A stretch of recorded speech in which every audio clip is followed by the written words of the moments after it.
I forgot to say I love the balloons. Thank you. Thank you, gosh golly.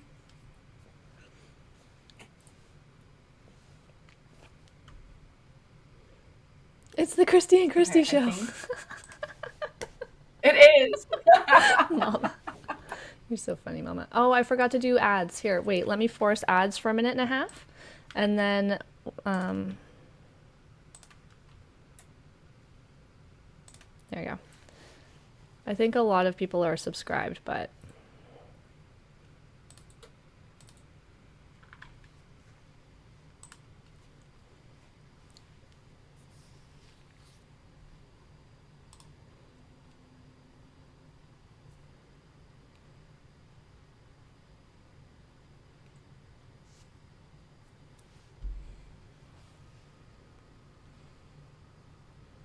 Okay, I'm also figuring out the ads thing too right now. cool.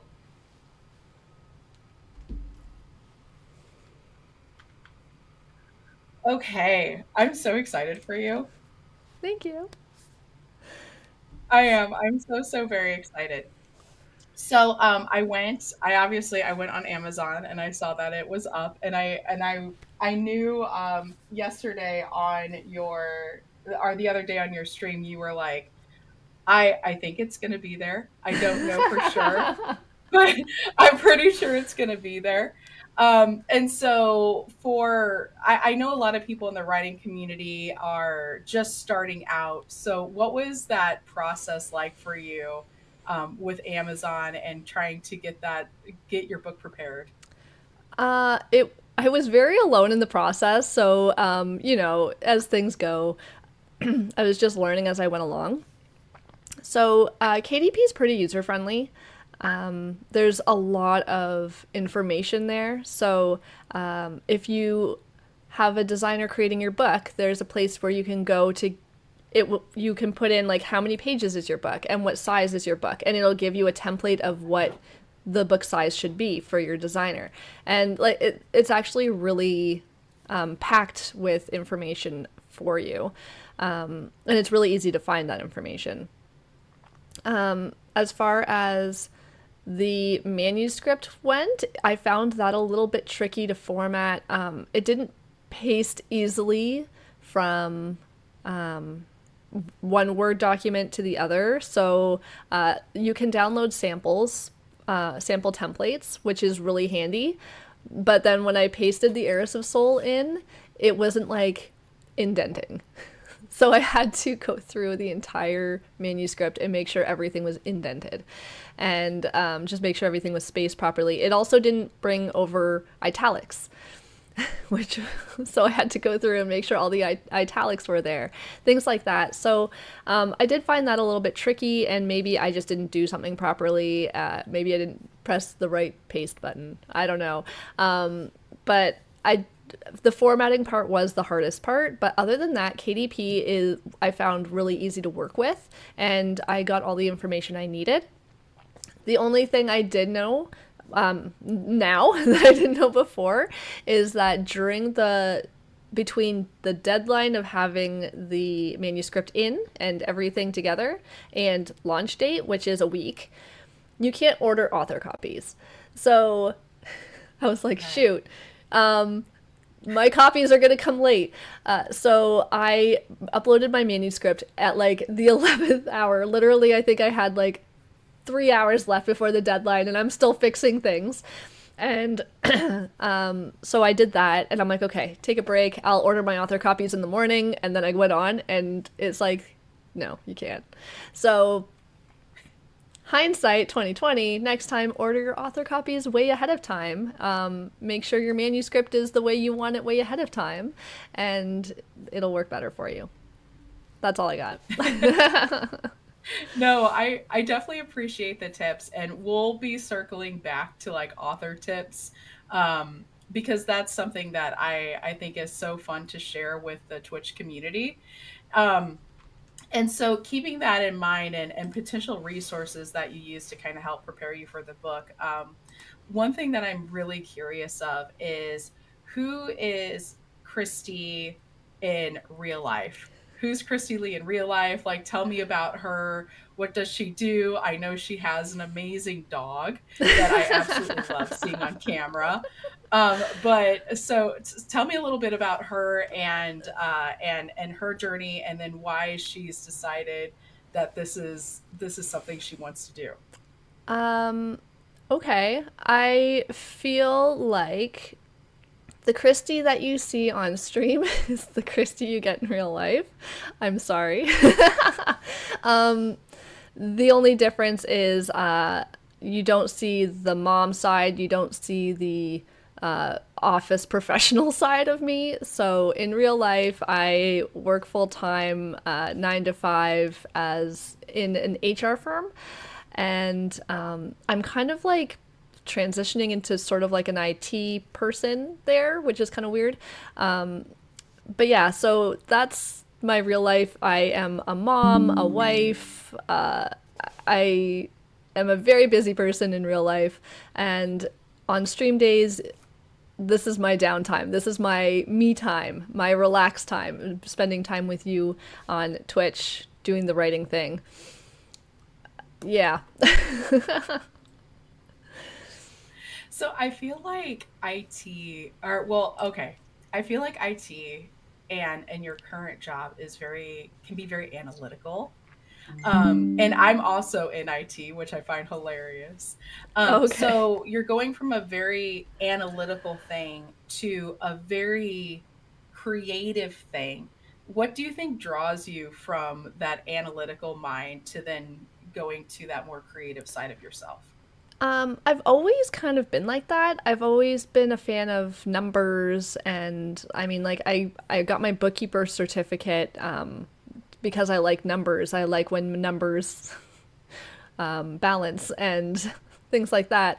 I've always had an analytical brain, but I've also always had a creative brain. I've always been one to write or draw, color, just anything creative, crochet. So that's just always been who I was. I grew up loving to read, and I started writing at a, I don't know, I started writing stories about me and my friends' adventures, pretend adventures, when I was about 12. So I maybe the analytical thing came a little bit later, but I've always had a love for creativity. Yeah. Very cool. Yeah. I find that a lot of us tend to start young when it comes to writing stories. And so that kind of moves me on to the Heiress of Soul. And obviously, Thank congratulations on you. your book launch. I'm so excited for you. And thank you so very much for allowing me to share just a small part of your day with you while you're doing this. Yeah, absolutely. Um, so with this book in particular, because I know you're already working on others, but with this book in particular, is this something that you knew when you were like a little kid, like you had this story in mind, or was this something that has grown on you as an adult and you started working on it? So the Heiress of Soul has its own story. I used to work at a booth in front of Sears, one that like cuts keys and engraves flasks and has singing bears sitting on the counter.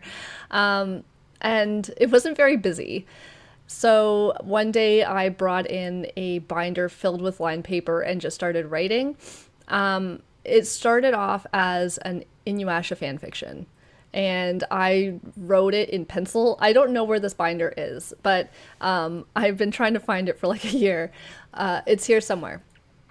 But yeah, so it's just probably a lead mess inside now, but the the binder, it's black and it says the other world on the front. And that was the start of the Heiress of Soul. And like the names were different, the story was completely different, but the general similarity was this girl found a portal and she ended up in another world where she met, I think Bo and Andy have always been the names.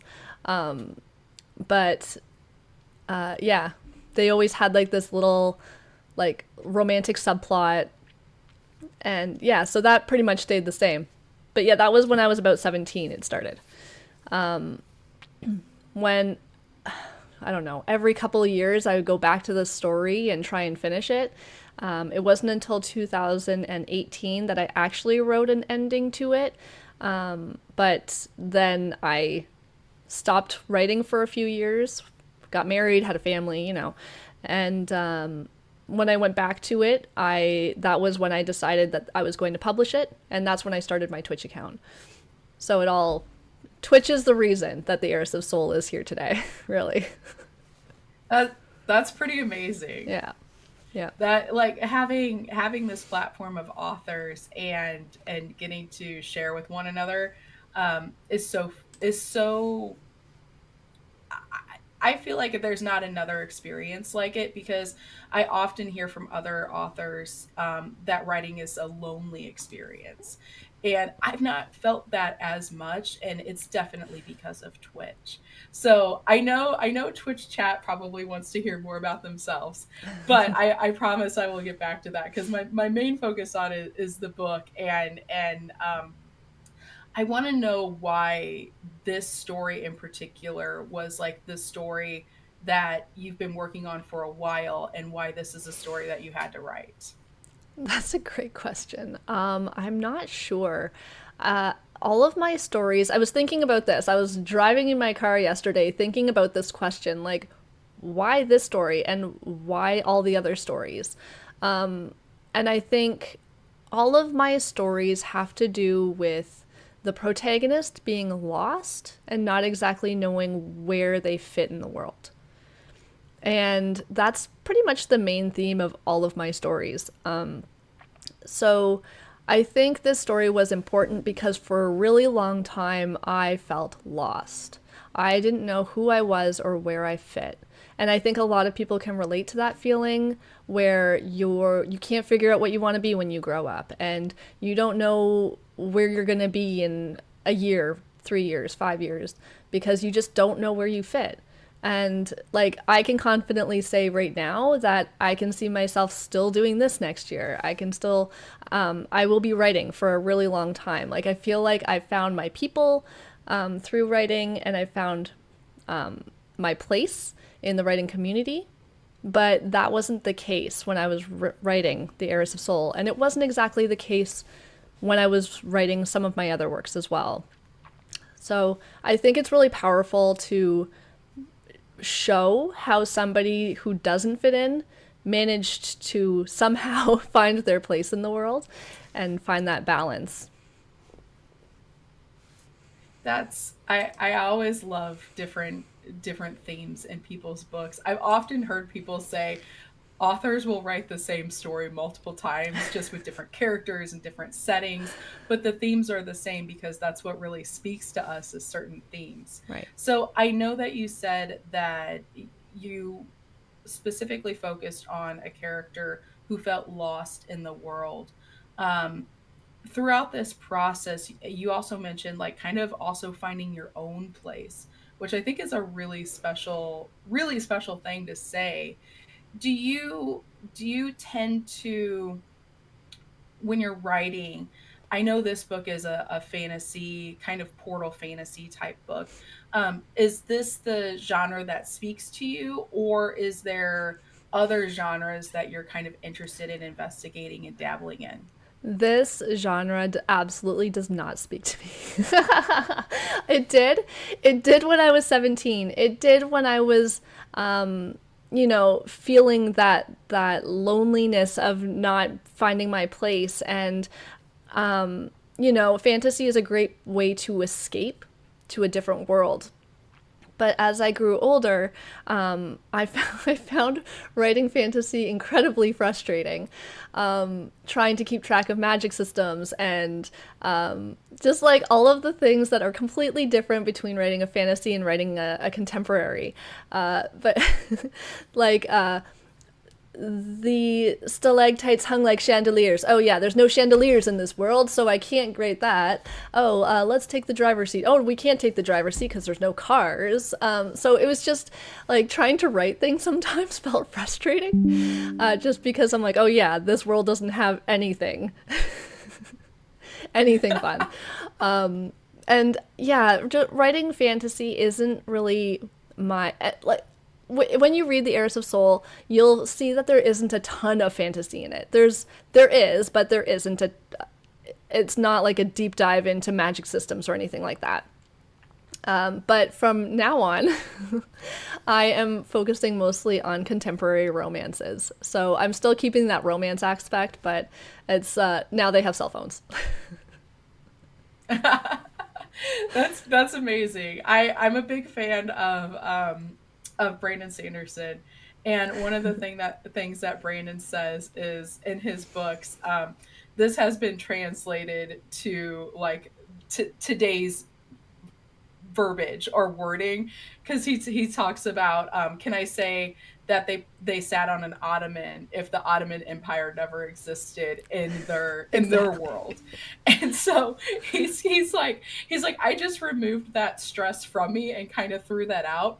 But I could see for a reader reading that prose and being like, well, they don't have cars or they don't have chandeliers, like you said, and almost kind of taking them out of the story a little bit Exactly. reading that. Exactly. So the potential switch is going to be to contemporary romance, and I kind of want to know a little bit about your female protagonist in this book, and I want to make sure I get her name right. Can you pronounce it for me? Andrea Galdolin. Andrea and Golgolin? Galdolin. Galdolin. Okay, I have thank no you. idea I where this name appreciate came that. from. I just kind of made up the last name during my last draft that I made. I don't know where it came from. Okay. It just was like a Okay. gibberish name I just spewed out of my mouth one day. No, that's very funny. I almost recorded myself saying the name and sending it to you just to make sure I had it right. So, okay, so tell me a little bit about Andrea and where she kind of fits in with this story and what's going on within her life. So Andrea is I picture her being around 22 or 21. It's not actually stated in the book. She is mourning her father's death. There's a lot of things that she didn't know about her dad, especially when he was younger. And so she just she feels lost without him, and there's our lost theme. Uh, they they had a daddy daughter relationship, and now he's gone. So now what do I do? And she tried her best to find a way to kind of keep him in her life a little bit. He passed away from cancer, and so she was volunteering to spend time with cancer patients while they were doing their treatments. And that was her way of trying to make things better. What it only essentially all it did was make her feel worse. It made her constantly miss her dad, and she never really progressed anywhere. She just was at a standstill. So, Andrea and all of my characters are very strong females. They are a little bit stubborn, and they don't like being told what to do.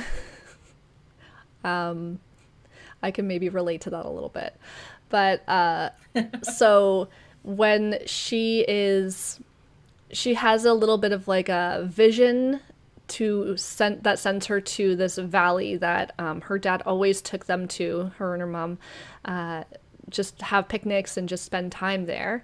And so she goes there, and there's a portal, and she like deep in her gut knows that this is her dad telling her, like, if she goes through this portal, he will be there. So yeah, she steps through, and so she when she learns, this is like not necessarily a spoiler, but when she learns that she is the heir to this dynasty in this other realm that she's gone to, she now needs to make this decision of what would my dad want me to do? What would my dad do? And that's kind of the ongoing message throughout the entire book is, what would my dad want me to do? What would my dad do in this situation? So she just sort of has to toughen up in scary situations and keep going. And yeah, that's Andy in a box, I guess. Is she's just this strong character that's trying to do something to make her father proud. Wow. I I couldn't imagine for that character going through such a loss and then kind of get thrusted into this new world. It's a lot of big changes all at once for Mm-hmm. her. And also trying to live up to the expectations of family members, which I think we all probably try to do sometimes, if not our family members, our own expectations of ourselves. Mm-hmm. For Andy, what is obviously all of our characters kind of go through a transformation. I feel like that's really what the story is about. For your readers, what's kind of the takeaway that you want them to have from either Andy's transformation or from just reading your book in general? I think the message that I want to convey would be that you can. That you can. Whatever it is that you want to do and you want to accomplish, you can. It's not going to be easy. It's going to be hard. It's going to be trying. It's going to test you. But at the end of the day, you can. That's it. What a great message. What a great message for this entire community of people that have goals and aspirations of writing a book or putting pen to paper and creating their own stories. It's a daunting task. Yes. It really is. And I love that message, and I love that encouragement for the entire Twitch community. um, for you, I know that you have been streaming for, is it 2, 3 years now? Oh no. It's been a year and a half almost. Year and a half. Okay. Yeah. I got affiliated. I started streaming in September of 2023 and affiliated in November of 2023. So, yeah, it hasn't been too crazy long, but I appreciate that it feels like it's been longer, that I convey that I'm more experienced than I am. My stream can be a hot disaster at some times, as we saw when we did the knocking. Yeah. It's all good. And so when it comes to your Twitch community, when it comes to your chat, people are, I love seeing how invested chat is with you and how communicative they are. Has your streaming influenced your writing? Has chat influenced your writing? What's been your takeaways kind of just being on Twitch? I wouldn't be here talking to you, obviously, but without Twitch. Yeah. Um, I wouldn't be here. I wouldn't have a book. I owe everything to the Badgers. Like they they have kept me accountable. I have, besides getting pneumonia in November and having to cancel a bunch of streams, I am here every Tuesday and Thursday at 8:30 p.m. Eastern Standard Time, like clockwork. I don't miss a stream because I don't want to I don't want to I guess I don't want to miss out. I and but also I feel a sense of accountability that I need to be here, whether it's me writing or just doing something productive during those writing sprints. It keeps me accountable like for 2 days every week at least. So yeah, it's because of the viewers and because of Twitch as a platform that I have books coming out. Period. That's awesome. Yeah. Yeah, that's awesome. I know people will say, like, you should set time aside to just sit down and write and do that. And that's how you get words right. And I too found that, like, sitting down on Twitch, holding me accountable, holding, Twitch Cat holding me accountable is a game changer when it Yeah. comes to my own writing. Um, I have to know, I want to hear, how did you get the idea to either, a, like, find the writing community on Twitch, or search it. Like, what was your first introduction to the Twitch writing community, or even like Twitch in general? So I used to have a writing community, like a writing group in the town that I used to live in. I started it, and it grew to about 10 people meeting every week at a board game cafe, and we would all bring our laptops and we would write together, talk, do sprints, things like that. And then I moved, I'm so and jealous of that, by the right, way. it was actually like so great. It was great to meet writers in person, and have a beer and write, and it was amazing. And then we did NaNoWriMo together. Yeah, it was fun. But I moved, so I was, and then that was just after COVID too. I believe it was 2021, and no one was seeing each other. Not unless you were double vaxxed and all this stuff. And so it was really hard to find a writing community in my new city. And so I was on Twitter. I've been on Twitter for years, and I saw Rose Reverie, I believe her name is on Twitch. But she advertised that she was streaming on Twitch and like come join her for writing sprints. And so I clicked on it and I joined Twitch and I was watching her and I was like, wow, this is really cool. I could do this. I could do this. And I'm pretty sure within the week I had set up a Twitch account. I had figured out all of the tech stuff, and I made I didn't have a curtain back here. It was awful. It was just an awful setup. But I had a couch and no books. It was like it was bad. But people showed up. Some of my favorite people that still show up today, like Glaurung and Gosh Golly Bee. I'm trying to think of who else. I think my husband was my first follower.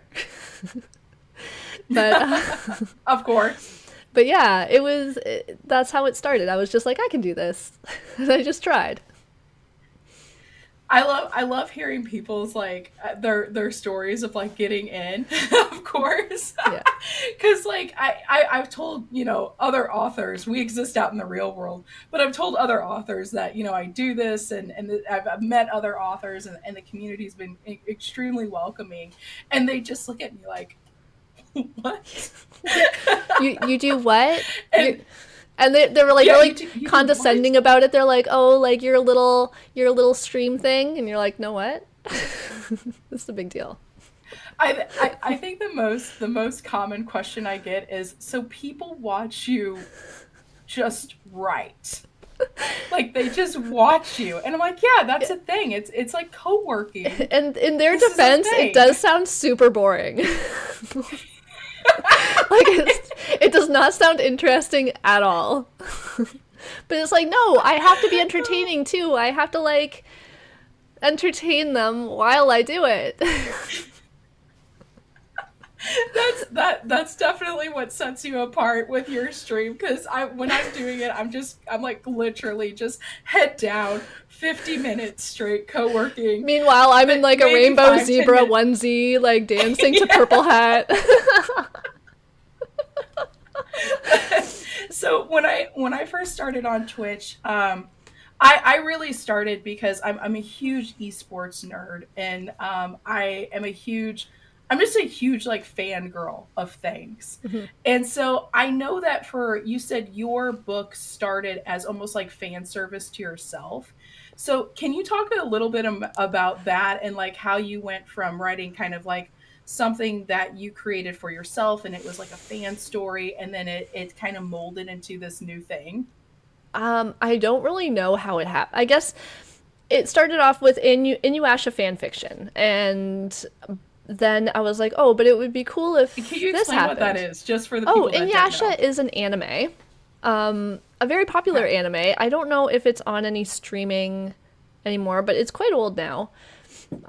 There's a lot of episodes, but essentially it's about a girl who goes through a portal and she meets a guy and they do quests together. That's essentially like the simple version of it.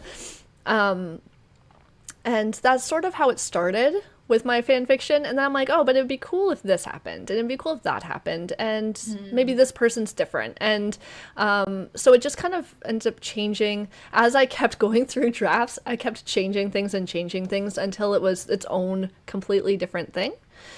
yeah. And at one point, like in my fan fiction, Bo died like very early on, and there was no Bo for like a great duration of the book. And then he comes back, and it's very soap opera-y. But yeah, so obviously that doesn't happen in this book, but it's just crazy how things just change. Exclamation mark! How things changed drastically from the fan fiction to what it is today. Yeah, that's super cool. I love that. So for Andy, is she similar to the main character in the anime, or has she just really sprung off and become her own person at this point? I don't think Andy was ever part of like any. She wasn't really like the character. Kagome is her name. I created Andy as like me but cooler, as we do with our protagonists. It's like, oh, I this is the character that I would like to be. And she was just like this strong, no bullshit, like don't tell me what to do, say it like it is, like she's not introverted at all. So she's just basically the Kristy that 17-year-old me wished she could be, and yeah, she still is. She still is. I can't tell you how much that resonates. Yeah. Like it's kind of ridiculous. That very much hits home. Do you feel like from kind of like writing this character and exploring her character arc, has it made any impact on you as an individual? I think all of my protagonists have had some sort of influence on me. I call my writing therapy pieces because I tend to put things that, bother me or internally. And that character goes through the thing, but then they come out the other side. So I'm like, okay, well, if my character can do that and I created the character, hypothetically, that should mean that I can get over this thing too. Yeah. Right? Like That's pretty beautiful. my future pieces hit a lot on different types of mental illness. So one of them goes through depression, one of them goes through verbal abuse, one of them goes through anxiety, one goes through child neglect, I guess we can call it. So they all go through like something that makes them who they are, and they get through it. Mhm. So I don't know. I think it's just all my characters try and give hope that you can get through it too. Yeah, that's I've heard a lot of creatives say that like their pieces are therapy pieces to themselves. Yeah. And I was watching a long time ago. I was watching an interview. I think it was with Taylor Swift, and she said that, and she's like, I have a lot to write about because I'm doing a lot of self therapy, and I'm like, well, you made a lot of songs that way. Yeah. Yep. I have like So when 11 it books comes coming to down the line. Like there's 11 of them. I'm like, I don't know how this happened, but hey. I I mean that's really cool. I definitely find I'm not short of ideas as an author, and it sounds like you're not short of ideas. It's more time for me, right? Right? I'm not short of ideas. I'm short on time. Yeah. So for you, do you struggle at all with ideas? Do you struggle with writer's block? And if so, how do you get through it? And if you don't, do you have any advice for like Twitch chat on what they could do to get over their own? Uh, I don't feel like I necessarily get writer's block. I like see squirrels and it just distracts me. Um, The I plot bunnies. the well, yeah, like so Twitch has definitely helped with keeping me more focused. So I don't want to keep hopping from project to project every week. So on Tuesday, I'm working on Delivered with Love, and on Thursday, I'm working on the Heiress of Soul. And then, so I try and like keep it consistent when I'm streaming, but I generally go where my muse takes me, and my husband can absolutely agree with me on this one, where I'm like, book idea. And then I'll go to my laptop and I'll be gone for like a weekend, just working on that. And then I'll be obsessed with it for about a couple of weeks, and then I'm like, okay, I got all my ideas out of my brain. And I think my biggest fear as a writer is running out of ideas. So when I get it, I'm like, I have to work on it now and get all the ideas out, Yeah. and then I can relax and go back to whatever it was. But yeah, Twitch definitely keeps me accountable as far as I want to get the stuff out there. So what do I need to do next? So the Heiress of Soul, okay, it's out. So what do I have to do next? Delivered with Love needs to come in front of me, and I need to do this for a bit on stream. I can work on my other projects off stream, but this is really what I should be working on. This is what people should be seeing from me. Despite the fact that I really want to work on this other project that's over here, I will be focused for Twitch at least. Yeah. So when that muse strikes you, because I just to be completely upfront, chat, I did share some of the questions with Kristy that I wanted to ask, and my most excited question is, and it's probably related to me. It's really selfish, but my most excited question to ask Kristy was, is there a scene in your book that like stood out in your mind that propelled you? I have to write this, because I will tell you, hearing what you just said there, and you're like, I get this idea, it strikes me, that muse hits, and I have to sit down and I have to write. I want to know, did you have that with this book? And if so, like, can you, without spoilers, obviously, kind of talk about that scene if you have it? Um, I think with the Heiress of Soul, because I've been writing it for so long, there isn't a particular scene where I was like, yes, this is the scene, this is the one I have to write.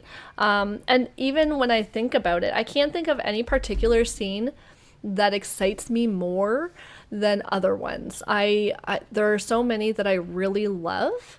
I think what the part of the book that in general that stands out to me the most is it is a dual point of view. So you get the point of view of Andy, Cool. but then you also get the point of view of the antagonist's son, Cork. And Cork is my favorite character, and I think that is the first scene with Cork is kind of like,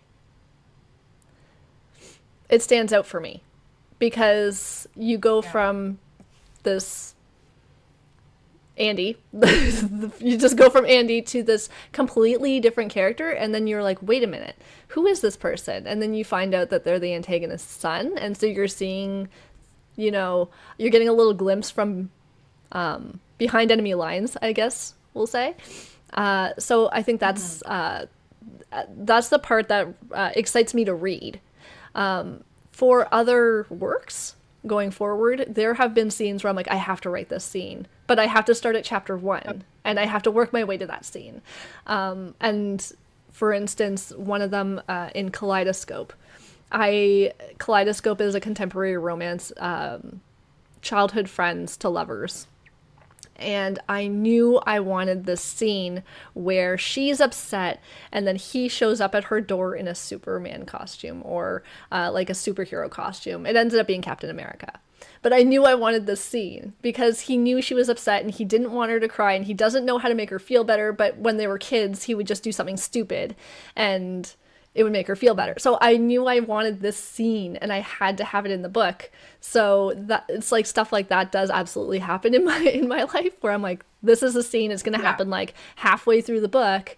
So I need to start at chapter 1 and get started. And that's where my muse is like puts me in overdrive and I have to like focus on this story for 2 weeks and just get to the scene and then I'll be fine. And then I can relax. Yeah.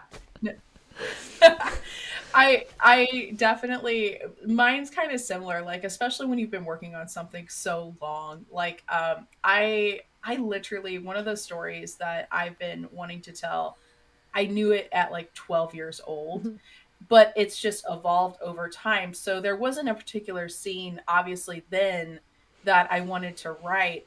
But now there's like a scene that I'm really, really excited about, right? And I'm like, this is the scene that like I want to get there and I cannot wait until it happens.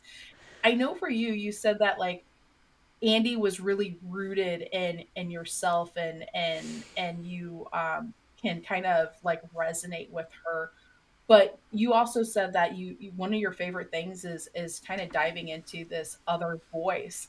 Tell me, was that tough for you, like going from Andy's voice to then having to switch to a completely different personality, a completely different person, completely different sex even? Like Yeah. how did you find that? Um, that's a great question. I think I don't know. I don't think anything of changing. I think it's just a different mindset. So I don't know if you have this where you've ever written in a different point of view and your mind just clicks into a different personality. Maybe I'm a Multiple psychopath. personalities. I don't know. Maybe. But yeah, I think because I know the character so well, it's almost Mhm. like it doesn't seem hard. Also, I don't know. I don't know if this has any merit at all, but growing up, I grew up with boys in my life, and so maybe that makes it easier to write in a male POV, just because I kind of grew up with that too. I don't know. Question mark. Yeah. My voice is really high. Um, yeah. So for me, it's it's almost like my vision changes. So I'm no longer seeing Yeah. the man from the point of view of the protagonist, or the I'm now seeing the woman in the point of view of the man. I don't know. That's just how I see it in my brain. That's just how it clicks. Okay, yeah, that's cool. I want to ask like a couple more book questions, and then we'll kind of go move on to some like writing advice, which I think will be fun. The One of the book questions that I wanted to ask was, obviously the title is The Heiress of Soul. Your username on everything is Unknown Soul. Yeah. Is there any connection there between the two, and Yeah. if so, can you dive into that a little bit? Yeah. So the Heiress of Soul wasn't actually that title until I don't even know if the Heiress of Soul had a title when I was rewriting it in 2023 when I started Twitch. I could not figure out a name for this book, but the country is Seoul. So that was always something that was going to be indefinite. When back in 2017, we're going to go back in time a bit. I decided that I was going to write this book and I was going to publish this book and I was going to be serious about it. And so I started a Twitter account, I started Instagram account, I started all these different accounts, and they were all under Unknown Soul. Unknown being no one knew who I was because I was so new at the writing. Like I didn't know anybody, and then Seoul being the name of the country. Unknown Soul was taken, so it was Unknown Soul 1 on everything. So, That's yeah, it was. I was wondering because I was like, okay, so was Soul picked because like that's the name of this new realm, or or was it because it was already a part of Christie's like stream handle? I was like really interested in like the inspiration of that. Yeah, and I'm always interested in other people's handles too because you get some really crazy ones on Twitch. Like, where did you come up with this stuff? But yeah, so the Soul is it's the name of the country, and it's basically my username is just no one knows who I am, and this is the book I'm writing, I guess. Yeah. No, that's really cool. I'm not very creative. It's my name. Like, you know, I should have probably just made that's it my all it name. is. I probably should have done that. It would have been a lot easier for people to find me, but here we are. The only thing I was thinking of, because I do have like gamer handles, right? And so when I very first started streaming, I was like, oh, I'll start with my gamer handle. And then I decided, when I really started like streaming in the writing community, I was like, well, I'm not going to release a book under my gamer handle, but like maybe I should switch it. But I think it's quite clever that you've got your Twitch handle and then it like resonates with the title of your book. I think that's really cool, actually. Yeah. Well, I The mean, when people ask like 10 years from now, I'll be like, you can still buy the book. It's still here. Yeah. so kind of talking about like Twitch and chat, and then also some like writing advice that you have potentially for the community. We already touched base on them holding you accountable of like writing your book, and that's kind of how you got the words. What Mhm. are some online resources besides Twitch and Twitch chat that you've used, if you've used any, that you would share, or any resources in general, books that you've used that might help with that have helped with your writing? So one book I wrote, I wish. Book I read. I can't remember what the author is, but literally you can Google it; it'll come up. It's called "Take Off Your Pants," and it's for pantsers to start out, like to inspire pantsers to outline. Um, oh, hello, I'm Writerly. writing it down right now. So it's called, yeah, "Take Off Your Pants," and Okay. I just loved the title for one. But what I got Yeah. back from that, so I am not an outliner at all. Zero outlining is done in my work. I think in my head, oh, she is a nature journalist, chapter one, and just explore. And yeah, so I can 100% say that I am a discovery writer. I don't do any outlining at all, other than maybe writing down some notes on what who the characters are, just so I don't forget their last name or Mhm. something. But what I got back from that book was asking questions to get to know your characters better. So Mhm. I have a character named John Smith. Who, what, where, why, when, how. Who is John Smith? What does John Smith do? Where does John Smith live? Why is John Smith the main character? And like, so once you get all that information down, break it down even further. So where does John Smith live? He lives in, let's just say, Toronto. He lives in Toronto. Who, what, where, why, when, how. Like, why does he live in Toronto? And when, how long has he lived there? So you get to do a really deep dive of all of your characters, and to the point where Mhm. you know their favorite color, you know what they would do in situations. And I think that's the best advice I got from that book, was to just know your characters as if they were real people. Yeah. That's really, I think, good advice, because I've always been afraid of writing a character. What's the phrase? It's like it's an ocean of information, but like 1 inch deep, Hmm. right?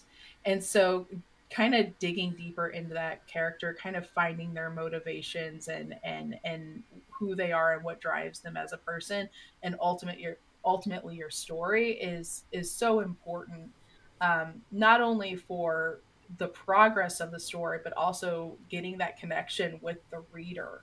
Hmm. um, for Andy, is there a takeaway that like the audience, that like really drives her? I know you said that it was really living up to her father, and like her wanting to do what's right for him. Is would you say that's her main motivation throughout the book? Um, I would say yes, though she agreed to do something. So they said, hey, you're our heir. You need to go here and lead our army. And she's like, oh, shit. Okay. So she took a solid 5 minutes to think about it and thought, okay, my dad would have done this. My dad would have done this. So yeah, okay, yeah, I'll do it. She's kind of kicking herself throughout the book. Like, why did I agree to do this? Like, this is not something I can do. I am just me. But she grows through this. So although she's having all these thoughts, she still doesn't give up. She doesn't quit because this is what her dad would want. So it's kind of a little bit of both, where she doesn't want to give up because her dad would have done this, but she also doesn't, like, she has a choice and she chooses to keep going. And in doing that, she's learning, she's getting stronger, she's figuring things out on her own, well, with the help of people. But so you do Yeah. see, like, despite the fact that her dad is not there to guide her or anything, she's making these choices and she is growing throughout the book. Very cool.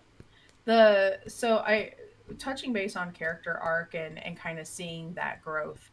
Do you often find I know you said that you're really a pantser when it comes to writing. There's this like really funny quote with Stephen King, and he's like, if I try to plot, I feel like I've written the book, I know it too well, and then I lose interest. Mm. So do you find when you're pantsing, how often does that how often does your character change, how often does their arc change, and the plot even Oh itself? gosh, it's so funny. It's such a weird phenomenon when they do that, isn't it? When they when you're going from point A to point B and then your characters are like, it's you, it's your brain, Oh yeah. but your characters are like, you know what, I'm gonna go this way and do this thing. And Yeah. you're like, wait, where are you going? Where are you going? Where are you going?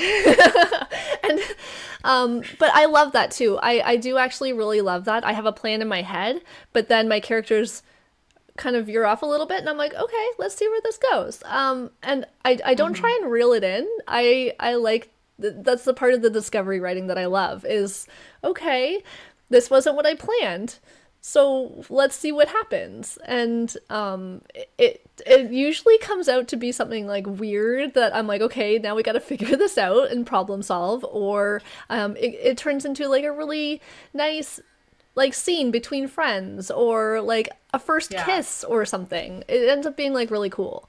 So Yeah.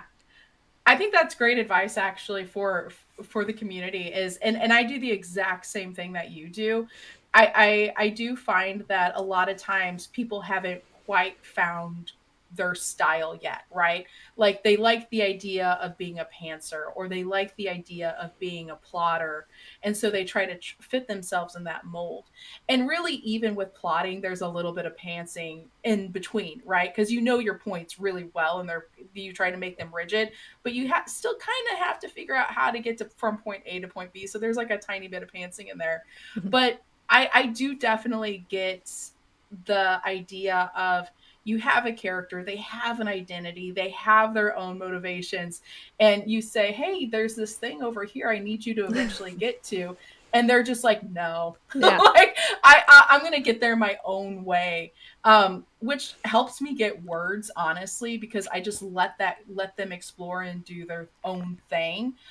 Whereas I feel like if I really tried to force them against what they would naturally do, that would really put a block into my own writing.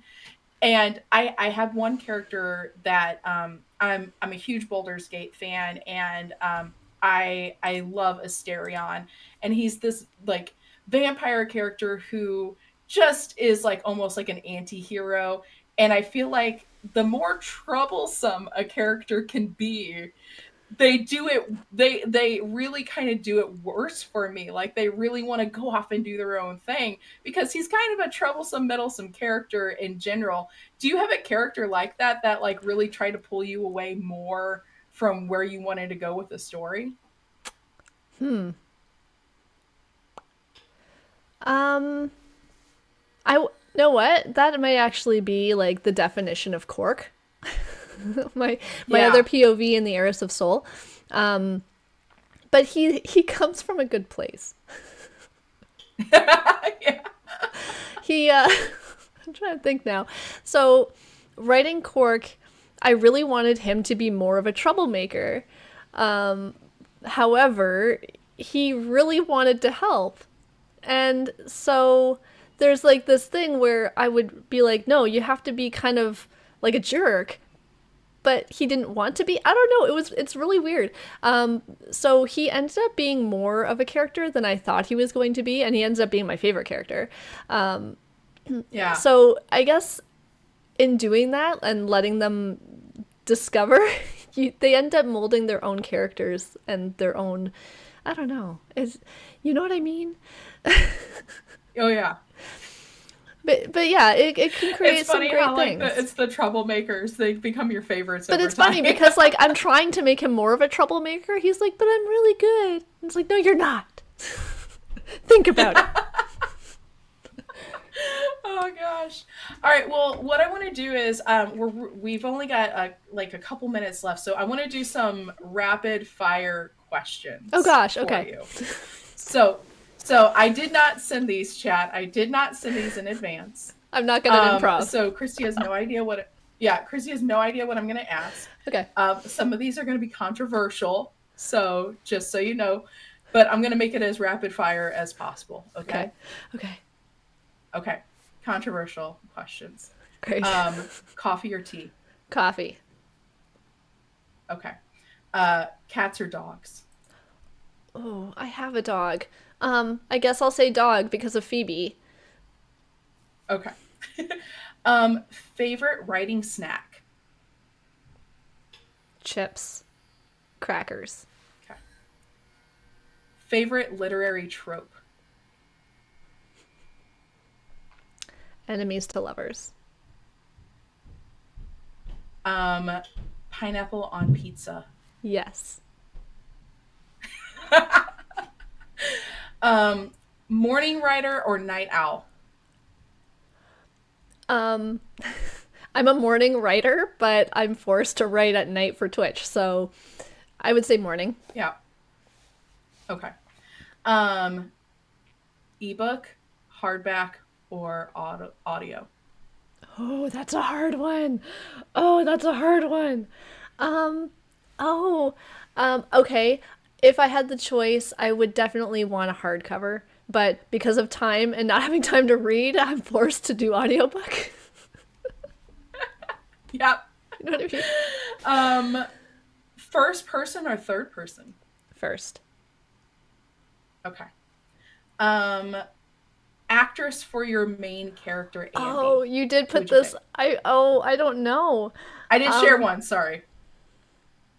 Yeah, you did share that one, and I thought about it and I couldn't think of an answer. So my coworker actually did give me an actor for Bo, and it was Okay. the guy from Sons of Anarchy, Charlie Hunnam, I think his name is. Okay.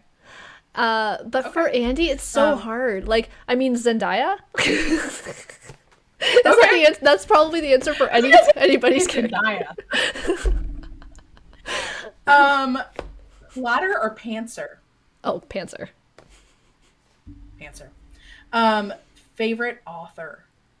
Oh, that's a hard one. Oh no. I don't actually think I look at my bookshelf. I don't actually think I have a favorite. I have read all of Danielle Steele and all of Nora Roberts because they're all contemporary romance, but I mean, I just have a lot. I don't have a favorite author. I don't have a particular person that I'm like, this is the author that I absolutely are obsessed with. I like all the authors that are here equally. I don't have a favorite. That's my honest answer. Fantasy or romantasy? Oh, romantasy. 100%. Best piece of writing advice? This is one I say a lot. Don't worry about word count, especially at draft like 0 or 1. Don't even consider word count. Just write. Just write. That's my advice. I'm gonna leave it there. Yeah. Yeah, I think we're gonna leave it there. I think that's the best advice you can give. So I do want to do a quick plug. So Kristy, can you talk a little bit about the same page? Oh, the same page. Yes. The same page is a. Oh, here. I have the thing. The same page. So the same page is a writing and reading collective that stages varied events throughout the year. This is just at the top of my head. Focused on bringing the community together to support and encourage others to create and find joy in words. So anybody, writers, readers, voice actors, poets, anybody who loves words, come on by and join the Discord. We just finished Poetry Month in February, which was really successful, and like people shocked me with their words. And then Poems were so good. right? I'm like, I didn't know you knew poetry. They're like, neither did I. And then in May we are going to have another October like event called May the Words. So we will have to start planning that one. And and that'll be a big event in May, which is very like 2 months away. Jeez. I'm looking forward to May the Words. Yeah. It's going to be fun. And then so for your own book and then for my chatters, can you talk a little bit about where they can find the title of the book, where they can find it, things like that? So the Heiress of Sole is available on Amazon for in paperback. So whichever Amazon is yours, .ca, .com, .au, just head on over there. The Heiress of Sole will pop up for you. You guys will be receiving your copies before I receive mine, because mine is going to take another 10 days to get here. But you'll have your copy through Prime, right? So you'll have it by Monday. You can also go to my website, authorkristy.com, and it is a very simple site right now, but luckily my hubby is a web developer, so it'll be impressive in a very short amount of time. So you will find the American and Canadian Amazon sites linked there in the website. That's awesome. I always feel like, because I'm also, shout out to web developers, because I'm also a web developer. Nice. And it's like our own personal websites are just like, what are we doing? Well, I have no content. So it's like, do you have a book? No. Yeah. So it's just like. And that's exactly my problem too. So now I do. Oh, so we can start really building it out now. Very cool. And then lastly, any shout outs that you want to give, whether it's for hubby or chat or whoever has helped you write it and had been there for you. So I have in my acknowledgments, I have like a list, like a solid list of people to thank. I won't read the whole thing, but I will use this as a reference. But my beta readers, like holy crap, thank you so much, beta readers, Jen and Leanne, for making the Heiress of Sole the way it is. Shout out to the Badgers, obviously, for keeping me accountable, and the Heiress of Sole wouldn't be out at all without the Badgers. And of course, my family, hubby, parents, all of them, for tolerating me talking about this book and many others, and having no idea what I'm talking about. So thank you for tolerating me. But also thank you for the support. My parents, I don't have it with me, it's upstairs. My parents came by yesterday and dropped off t-shirts. My dad was wearing his t-shirt that says published author, the Heiress of Sole, Kristy Lee. So he's like, look at mine. He pulls up his sweater and he's wearing his t-shirt, and he gave one to each of us. Yep.